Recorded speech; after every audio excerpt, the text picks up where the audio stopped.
Welcome to the Tales from the Pros podcast by Imagine Ovation. In the world of tech and business, it's easy to get caught up in the tools, tactics, and chasing revenue.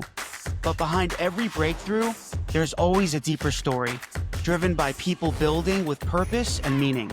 This show is for the founders, business leaders, innovators, and entrepreneurs doing the hard work, navigating challenges, leading through change, and building things that matter. We're here to bridge the gap between technology and people through honest, raw storytelling in the world of innovation and without all the BS. Tales from the Pros. Real conversations, real growth. Hey everyone, welcome back to Tales from the Pros. And I'm your host, Michael Georgiou, co-founder at Imagine Ovation, joined by my co-host and our director of growth, Eric Lawrence. Today's episode is a little different. Eric and I will be answering a bunch of rapid fire questions about tech, apps, and product building. And we'll write our answers live on whiteboards for all of you to see our horrible writing. Hopefully we can make this very interactive for you. So we'll have a really good time today. But no, these are really fun questions. And we feel that this is going to be a really interactive episode for you. And we today want to talk about some of the overrated features in the app development space, some of our pet peeves, startup mistakes that we've experienced, even which old tech we secretly miss might even be something that we might talk about. So if you ever wanted to hear how two experts in the industry really see the world of software, then buckle up. Hey, Eric, what's going on, man? Hey, Michael, I'm excited for this. I got my whiteboard ready. I got my marker and ready to drop some knowledge. Let's do it. All right. It's first of all, happy Friday. We usually do these episodes on Wednesdays or Thursdays, typically, right? So it's kind of cool that we're doing this at like the end of the day on a Friday after a very busy week. But no, I think it's a really good ending to just a busy, crazy week, man. So I love it. Yeah, same here. Well, I'm ready to kick this off. All right, let's do this. Yeah, so let's talk about the first question here. Okay, so we're calling it round one, which is app trends and features. And the first question is, what's the most overrated feature in apps today? So we can kind of talk about it. I think obviously, we'll probably have some different opinions, about every single question that's going to be, asked today in this episode. But, I mean, from all the apps, Eric, that we've used and just like the apps that we've built for our customers right here at Imagine Ovation, it's pretty wild, like how many features we've been exposed to building, right? Some that are very valuable, some that may not be so valuable, but it's like the client still wants to incorporate it, right? Even if we might feel that, hey, this may not be the right type of feature for this phase of your development, but hey, if there's a business need and it solves a problem and we want to test it out, hell with it. We'll build it as long as they kind of understand, potential repercussions of having some of those features in there. But typically we'll guide our customers and we'll make sure that everyone's in agreement of why the feature is being built and what it's going to solve and the outcome that it's going to achieve for the users. So yeah, let's kind of think about this. Do you know? Because I think I know. I've written mine down, and You've written it down. A little bit of it might be a little bit of a hot take. All right. Let's. And there's a little bit of a caveat to it. I'm going to hold it up. But I wrote down rewards and referral system. That's what I think personally is a bit overused. And what I will say is, like, let's say, you go to McDonald's every week and you know that you're going to buy food and you want to be able to use the app to unlock maybe like a free fry, a free burger as time goes on. I'm okay with that, but I get the sense now that like every single business has some sort of reward system on it, and it feels a little bit overdone at this point, and especially for other apps that are constantly asking for you to refer and kind of giving a, hey, we'll do this or that for you if you refer a business over. It just feels a little drawn out for me personally. When it comes to an app, if you deliver the value of what your core app is trying to do, that is the incentive in itself for me to refer you to somebody else. I'm going to tell my friends, my family about an app that helps me out, that's providing value in my life. I don't necessarily look to a referral system to necessarily be kind of like that linchpin to be like, you know what? I wasn't going to refer this, but now I am because of that. It feels a little bit kind of like a pyramid scheme in a sense, but that's just my hot take. Yeah. No, that's good. No, I like it. No, that's good.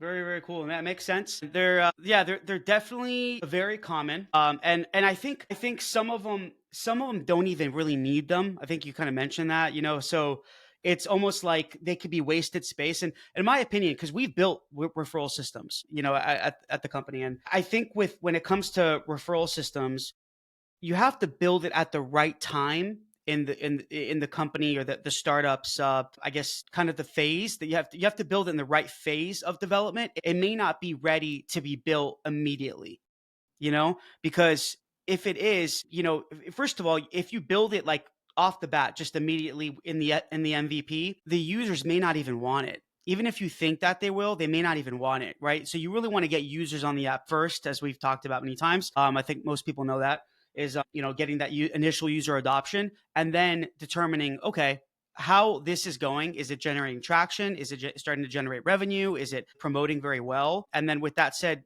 it could give you the green light of like building a potential referral system, especially like maybe in the second or third phase of development. But that's just an opinion. Yeah, Sometimes referral systems can be done very well in the first phase. So, all exactly. right. So mine is this in my huge big ass whiteboard that probably doesn't even fit the screen. But here, let's see if you can see it Oh in yeah. my crazy writing. That's a Wait, good one. Endless notifications. yep, yep. Yeah, that's a big one. A lot of these apps, man, they are just flooded with notification systems, which is good, in a balanced way. But some apps are really overdoing it with notifying you via email or SMS, and it's just crazy, and it clutters your phone, and it forces the user to have to go into the settings, update their notification, on what they want, or how they want it to work. But some apps I've even used, man, they don't even have that. They'll send you like crazy amount of notifications that go on your phone, and some of them don't even have the ability for you to like edit the, not the permissions, but like just the kind of the like settings for that feature. So it can get really annoying, and it can reduce user retention. Yeah, I feel like a good rule of thumb with notifications is Hmm. if it has something to do specifically with you and it's important, then it's a good notification. If it's just something random, or if it's an action in an app that happens often and all the time, Hmm.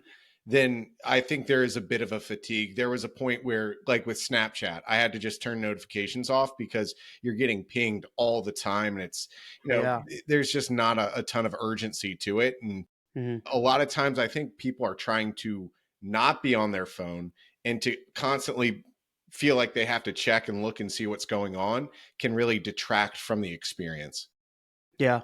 Yeah. No, yeah. That's critical. Yeah. Agreed. Agreed. Yeah. So that was good, man. Yeah. I like it. Yeah. Some good different opinions here. So, all right. So let's go to question 2. What's one feature you wish more apps had? That's a good question.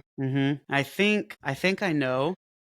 Let me start writing it down since I write slow and my handwriting is so bad, man. It's Yeah, I embarrassing, and gotta the whole think world about gets to that see one it. for All sure. right. Let's take a look. So as we talked about, apps have a lot of features, and it needs to be very strategic. It needs to be based on what the users want and what they're looking for, and there has to be a business need, and it needs to solve some sort of a problem. So I think it's got to be either or all of those. Yeah. So I think. All right, I have mine. I'm gonna go ahead and share it in Go the ahead while I tiny write this. tiny corner of my whiteboard. I wrote down offline mode. I think that's one Mm, that a lot of apps need. And you see offline mode for a lot of more like industry specific apps where somebody's working out in the field where they might Yeah. not be that. But I think even like going a little more mainstream, a lot of apps should have an offline mode where certain features and functionality, like there's nothing worse than not being able to use an app entirely if, let's say, you have a little bit of like signal issue and you can't get internet. So I think every app for the most part should have some sort of functionality, at least the core of it, that you can still use the app when it's offline. And when you get back online, if there are certain actions that are just an absolute must that you need to have, like internet connection in order to use, it can just kind of catch up and sync up when you do hit internet. Man, that's a really good one. Yeah, I don't know if yours might be better than mine. Dude, that's really good. Yeah, no, I like it. Look at you. Head of sales getting technical here. All right, good. Makes up for the first one. I'm sure we're going to have some listeners that be like, this Yeah. guy is an idiot. I love reward No. systems. Yeah. And they'll probably be like, man, what are you talking about with referral systems, Mike? They're so powerful. No, they are. But yeah, we have their opinions, our experiences. But all right, no, I love it. So mine is smart personalization that actually feels human. Nice. So I put that because a lot of these applications, and even not even just talking about mobile apps, right? Because everyone, just so you know, we're not only talking about just like mobile, iOS or Android apps, talking about web applications as well. Okay, so it's kind of for everything, and it could even be relative. It could even be relative to websites too, depending on the functionality that it has or what it's trying to achieve.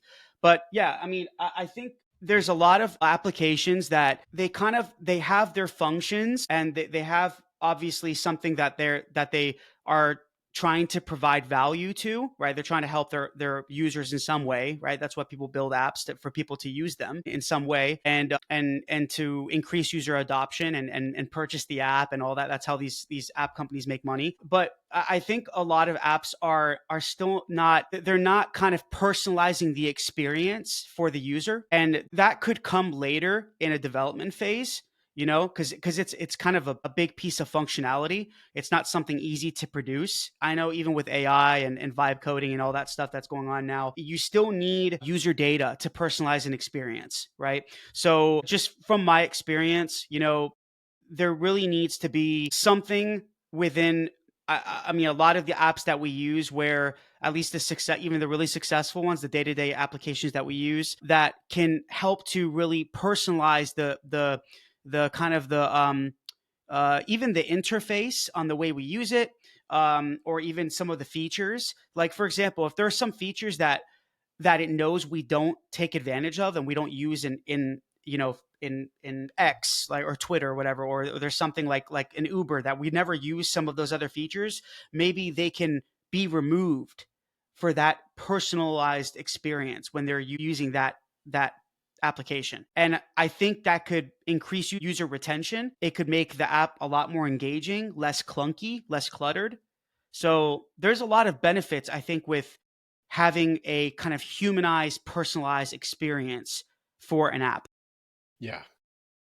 And I think, yeah, that makes a lot of sense. At the end of the day, people have different uses for one app. One person could do something totally different within it. So the app needs to be able to be flexible enough to personalize itself for each person. Yeah, exactly. All right. So you want to go to round 2 here? Yeah, let's do it. All right. And I can kick this question off. Kick it off. Kick it off. This one, what's the most overhyped buzzword in tech right now? I'll be interested to see what you put here, Michael. But I think we can count down and flip it at the same time if you want. All right. Yeah. Give me 1 second. Let me see. All right. And I say that because I'm pretty certain we might be saying the same thing here. All right. Let's go. 1. All right. 3, 2, 1. It's essentially the same thing. I have what, AI powered and you AI. Yeah, it's everywhere. And guys, we love AI. I mean, our company loves AI. We love AI. We use it every day. It's our best friend. Man, it's just everywhere. And let me give you an example. Okay. So we'll talk about LinkedIn. I love LinkedIn. We're huge huge proponents of LinkedIn. We're huge fans of it. We use it every day for our business, for ourselves. It's a great platform. I'll never say anything bad about it. But some people who use it, and it's not even just LinkedIn, I'm seeing on Instagram too, but mainly LinkedIn because it's a little bit more businessy. All I'm seeing every time I log in is this is the best agentic experience, AI agent experience, or AI agent that you can build for this reason. And then it'll give like a little story. It'll talk about the AI agent that they built. And then it'll say, comment AI agentic experience or AI healthcare or whatever it is. And then you're going to see like hundreds of comments because they'll try to send their blueprint through DMs. And you know what? I've tried that several times where like I don't post about that, but I've tried like commenting because I'm like, oh, this is interesting. Yeah, I'll comment.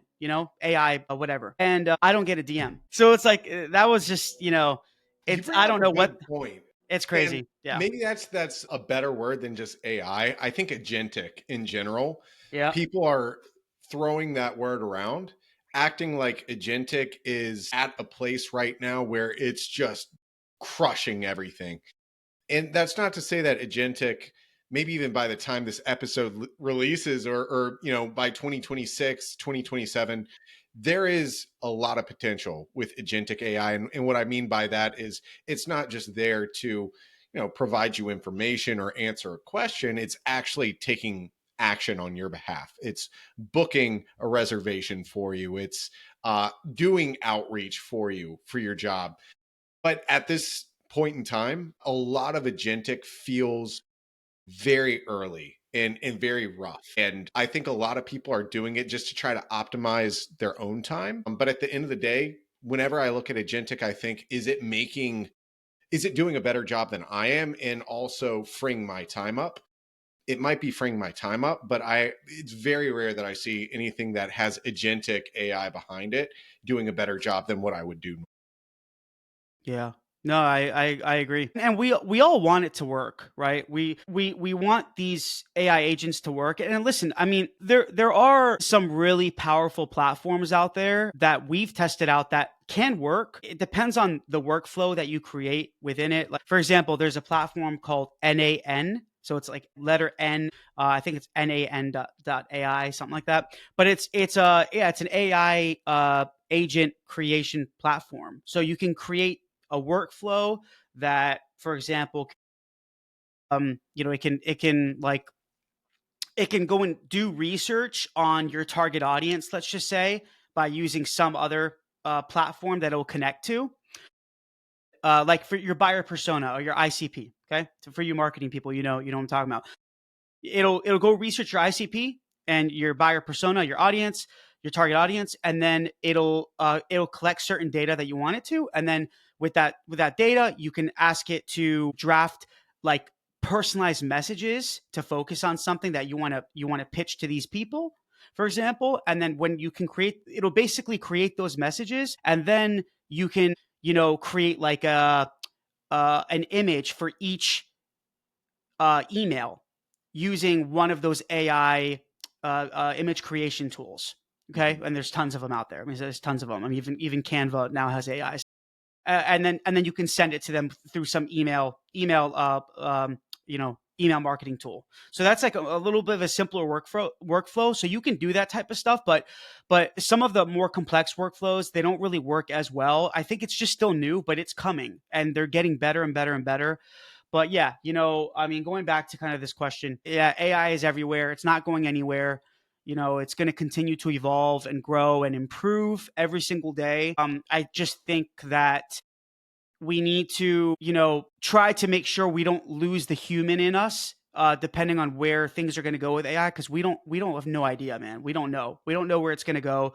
Yeah, some people have a fear-based approach, and they think it's going to just be robots, and they take over the world. Hey, maybe that's true. I don't know, but I'm not going to worry about that. It's just we need to try to use it for good, and just make sure that we have some sort of a balance when using it, right? When there's any new technology, we try to use it for the right reasons, and with a good purpose that's going to help humanity and help us live better lives instead of making our lives worse. So Yeah, we just need to make sure that everything's humanized and we don't lose ourselves in the process. Let's hope so.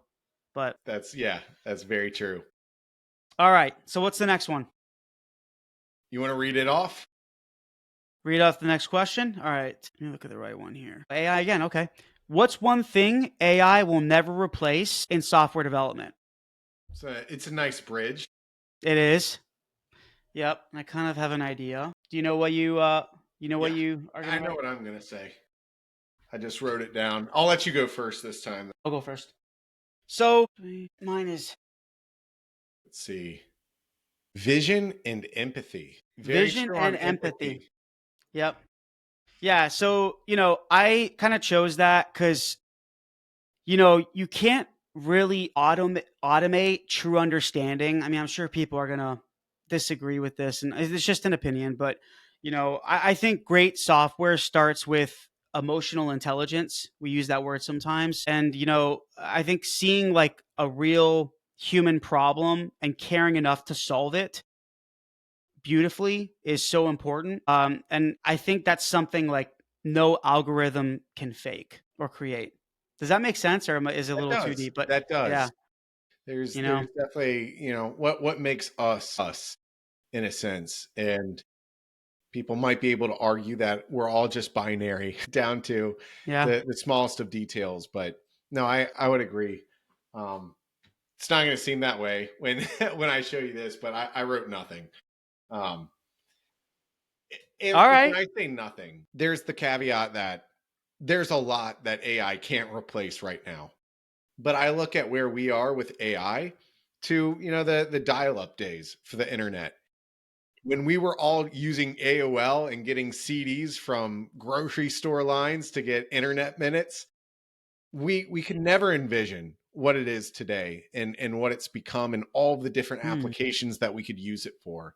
And I truly believe the same with AI. And there's, arguments out there. I saw a video just the other day of, Charlie Puth, the musician, the artist, who hmm, is saying AI yeah, music, the problem with it is that it sounds too perfect. And what makes music beautiful are the imperfections and the imperfections. Yeah, love it. mistakes. But my argument to that is you just have to train the model on random imperfections and it can get there eventually. It'll eventually Hmm, be able to figure that out as well. And when we think about like, well, you know, at what point is AI going to outpace humans? I mean, just 2 days ago, there was a JIMA model that helped discover a new potential cancer therapy pathway. And we were talking about this before. There's going to be a point where AI out innovates humans. And I think we're yeah, starting to creep up to that point where when we're trying to make arguments, and as much as it helps our ego to say, hey, AI is never going to be able to replicate this out of us or beat us at this. hmm, I just foresee, unless something catastrophic happens, I just foresee it getting better and better and being able to do whatever we need it to. But we're yeah. still far away from that sort of singularity, so to speak. That's sometimes. I mean, when it comes to something broader than just software development and AI integrations or building an LLM or something like that, or using an AI tool or creating an AI personalized experience in like a web app product, I think going bigger, broader, more about just humans and life and everything. That's what's a little bit scary. It's just I worry sometimes. I don't let it consume me, but I do worry sometimes that like is it gonna get to a place where it's kind of taking over our ability to kind of show our skills and our talents as human beings and just our ability to make mistakes, like you said, and be imperfect, right? Because with AI tools and all that, you can almost do things so quickly and it can be so good. Obviously, it's very early days now, but things that we do that we implement, right, in a workplace perspective, for example, I mean, it can seem so perfect. Right. We talk about this like with emails and stuff, when you write an AI email and it just, you look at it and you're like, dude, it's just so it's like, It's not man, good. it's like you miss even like the grammar mistakes sometimes, and I think things are changing where that stuff won't be accepted at all. So I think it's all about how we adapt, right?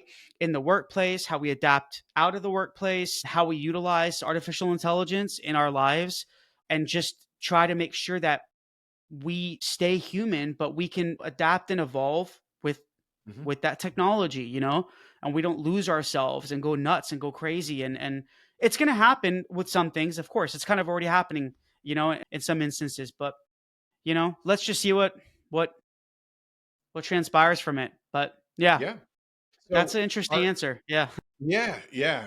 And are you ready for round three? All right. So round three is about product building and startup mistakes. So the question is, what's one common mistake startups make when building an app? What's There's one there's a lot of common potential mistake? mistakes. I think I might have an idea. What's one common mistake startups make when building an app? And I we've got one. we've touched on this topic before in previous episodes. Hmm. So I'm going to try to bring something a little new to this. And this might be a little more personal. This is less on the app side, but still, again, we work with a lot of startup businesses Yeah. where, um, you know, regardless of if you're building an app or not, this one rings true. And maybe some of the listeners here have run into this before, but what I wrote is choosing the wrong business partner. And that Oh, I like it. that one, man, like when you start talking about messy and basically an issue that can kill you dead in the water, choosing the wrong business partners is like number one all the time. And we see that often where like it could range from anything of you thought you had somebody on board that was going to help you fund this and then they just leave you high and dry, or they try to hijack your vision and strong arm you out of what you guys mutually agreed to, or Hmm. it could just be a difference in temperament where it becomes a miserable experience for you, for the both of you, to try to make a successful business because one person just cannot handle the stress or roll with the punches quite like you're able to. So make sure that this person, whoever you're going to be working with, is the right temperament, the right fit for you. If you guys are both going in financially, they're not going to get skittish and back out last second. Those are all things that are going to be critical. Yeah. 100%. Man, I love it. That's a great answer. It's so true. And we've seen it too, unfortunately, where there is like a really a cool startup, right? And we end up meeting like the main point of contact of that startup, and they have a great idea. They want our team to build them an innovative mobile app or a web app or both, and they're trying to solve a problem in the industry or whatever it is. And then we meet their partner, and we're like, ooh, it's like you can feel it, right? It's like man, you can tell like, just from having a couple of conversations, sometimes even the first conversation, they're not aligned. There's a disconnect, or even sometimes how they might treat the vendor or how they might treat each other, the things that they might say. There can be some really big red flags. So you just need to be very careful if you are going to have a partner.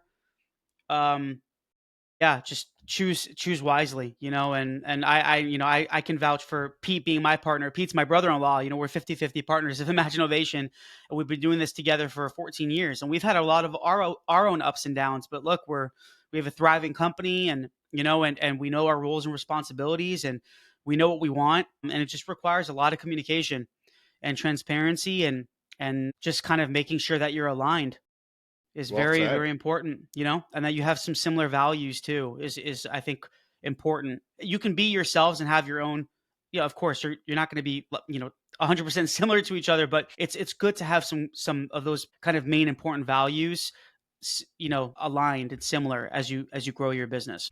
All right. I love it. So mine is, if you can read it. That's a good one. Falling in love with their idea instead of the user, which is critical. Yes. Have you ever read the book, Michael, The Platinum Rule? It's a No, that I've heard of it. it's a sales book, and I could summarize it. It's basically what you said there, but for apps Hmm. specifically. Everybody's raised to understand the golden rule, which is do unto others as you would do unto yourself. Yourself. Yep. But the reality is the way that I treat myself may not be the way that you want to be treated. I might be really hard on myself. And because of that, and that's the way I want to treat it, you may not enjoy that. And the same goes for an idea. The platinum rule is do unto others as they would wish unto themselves. So it's a Yeah. very small tweak, but to your point, what you wrote down, do unto, build your app so that the user loves it, not necessarily that it's what you love.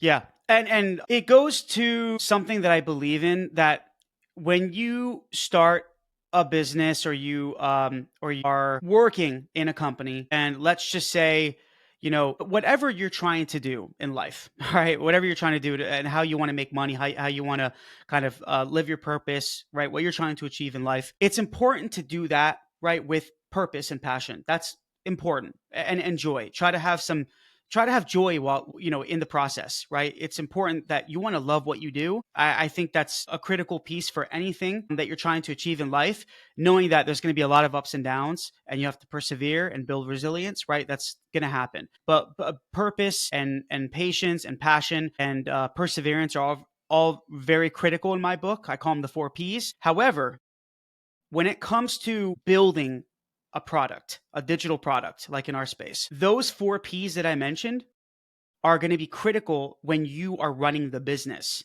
When you're starting the business, whether it's you or a partner, like we talked about a couple minutes ago, or you do it yourself, or you're working at a large company and you're in charge of a project, right? I think having those 4 Ps is very, very important, right?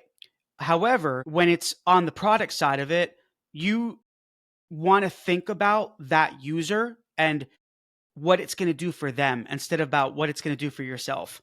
And we see that with a lot of startups, unfortunately, right? Where it's like they're so emotional about their idea, and they make even emotional decisions that can be wrong, that jeopardize their business or jeopardize their startup, and it can ultimately lead to failure. So that's why you have to really look at user data. You got to look at measuring your target audience, getting feedback from them before you even start the app process, and even during it, and even throughout it's a phased approach. It never ends. You're never going to stop learning about your customer, ever. We've been doing it for almost 15 years, right? And we're still learning about our clients. Like we talk about this all the time, right, Eric, in our company.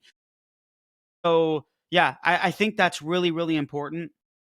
And I highly, highly, highly recommend to make sure that you just take the time to learn about your users, and what they want, what they don't want. Yeah, just kind of go through that process and use real data as well. Use real data, so you're just not assuming and you're not guessing, you Yeah. know? So, Yeah. um, Exactly. So, all Michael, what right. do you think? Do you want to take this last round and lightning round it? Yes, let's do it. All right. All Cause right. yeah, we have a couple minutes here. Okay. So we just All have right. a couple more questions left. They're Mm-hmm. meant to be fun, a good way to round out a Friday.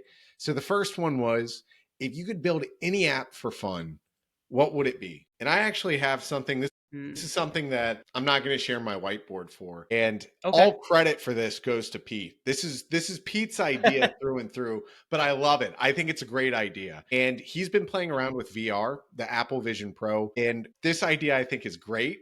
So there's this product that I have in my own house. Maybe some of you have it. This is a bug assault. So it looks like a little kind of like a Nerf gun almost.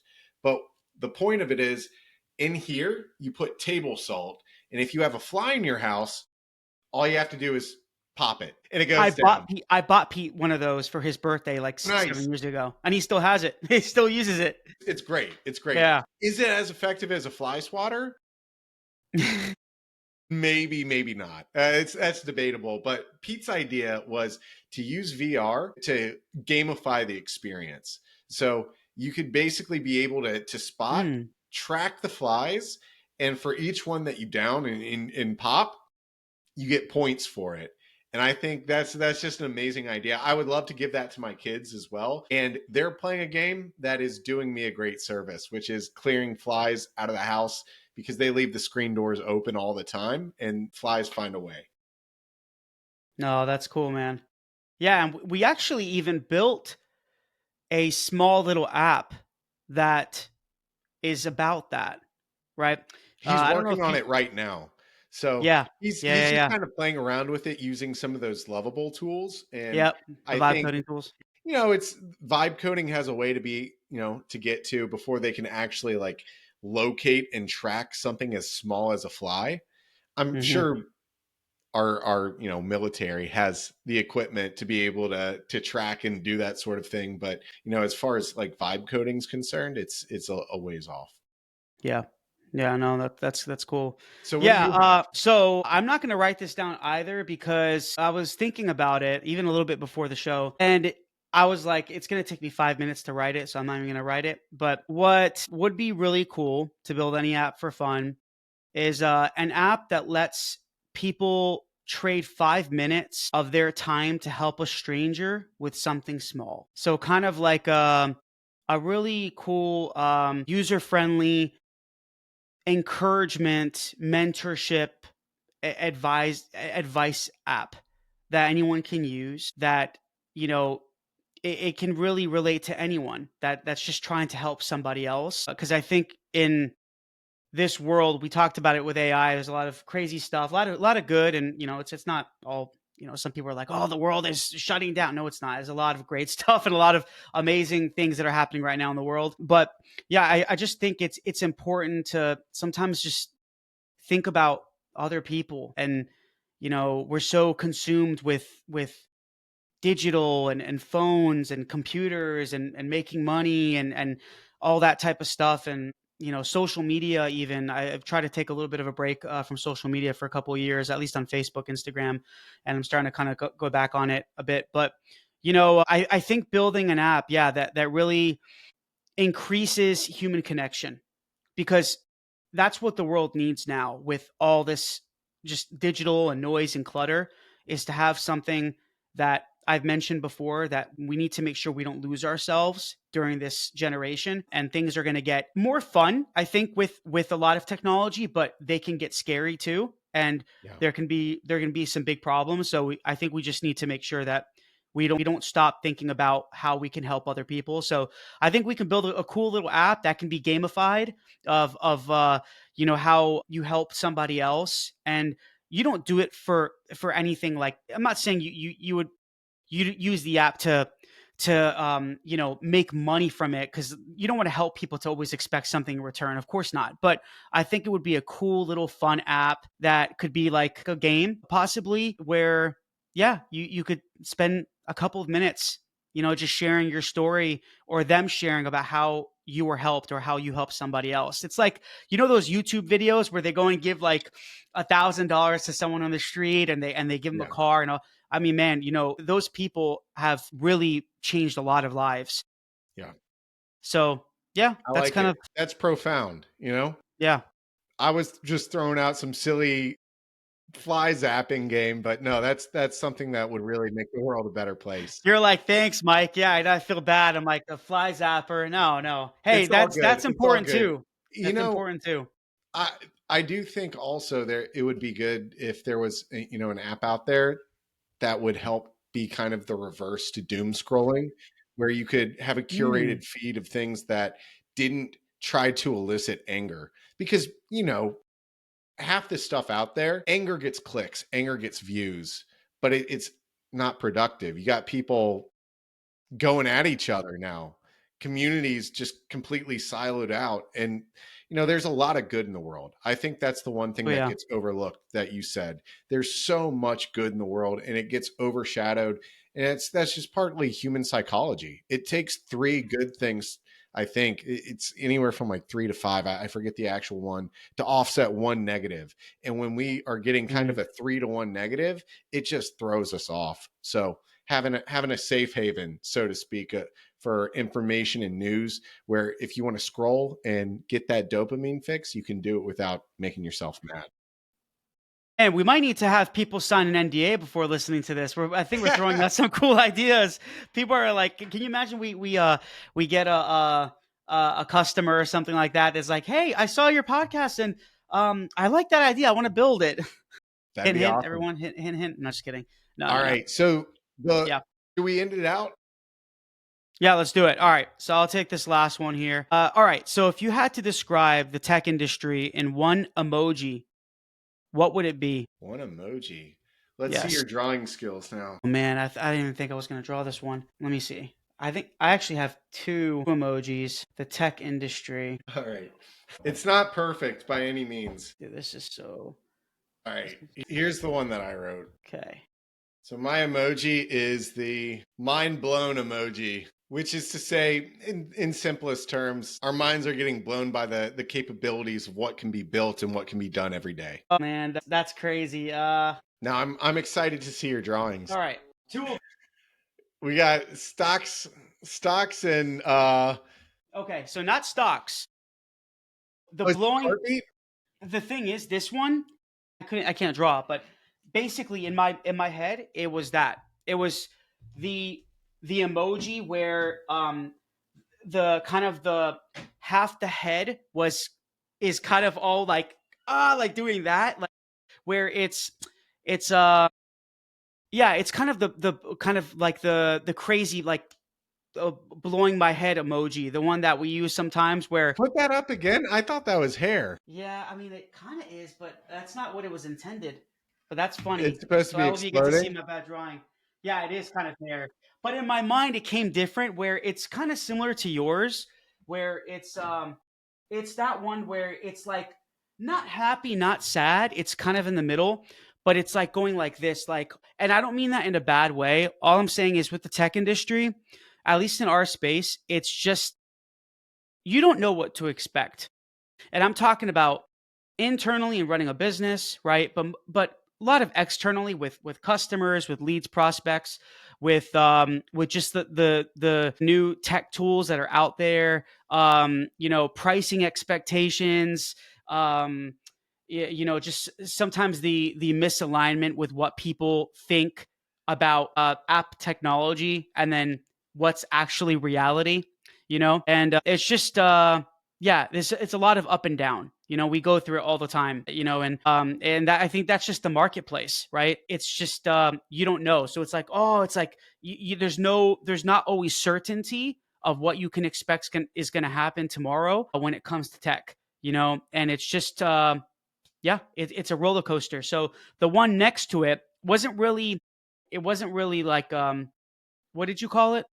I said stocks, but now that you mention it, it could be more like an EKG. That's exactly it. Yeah. Or like a kind of like analytics, where it's kind of like there's like this analytics emoji where it's just up and down, and that's the way I would describe it. So yeah, it's great and we love it, but then it's challenging. I think most people would say that about their business. I don't think nothing's linear, man. Nothing is linear, never. And that's why it's fun, right? You just got to take it day by day and enjoy and embrace the process. Yeah. And just kind of have gratitude and look forward to the next day, and enjoy what you're doing. Have purpose and passion, and love your customers and your employees. That's what I always believe. And be easy on yourself when it comes to handwriting. It may not be as bad as you think right. it is. I named a completely different emoji, but in my head, I'm like, how do I draw? Yeah. Anyways, but that's all we have for today, everyone. I really appreciate it. Hopefully all of you learned something from some of our different perspectives and opinions and thoughts with all these kind of rapid fire questions. I don't even know if they're rapid fire. I think some of them we took a little longer, but that's okay. But we're here to serve all of you. And like we said, hopefully it's going to provide some value to at least 1 or 2 people out there. And that's all we care about. So thank you all very much. Eric, thanks again, man. Really appreciate it.